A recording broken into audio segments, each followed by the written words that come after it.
Volkswagen Passat B8 atslēgas baterijas maiņa.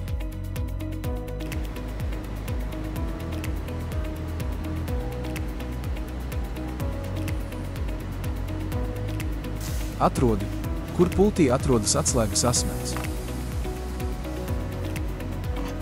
Aizķer atslēgas asmens pamatni pults apakšdaļā un izbīdi to līdz pusē.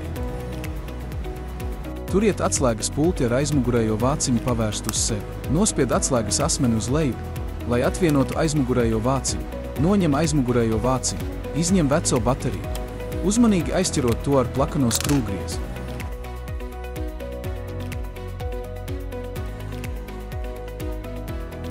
Sagatavo jauno bateriju uzstādīšanu.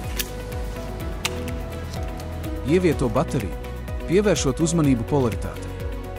Svarīgi, izmanto bateriju ar 2032 vai tai līdzīgu barošanas elementu. Nospied aizmugurējo vāciņu atpakaļ vietā. Iebīdi atslēgas asmeni atpakaļ līdz galam.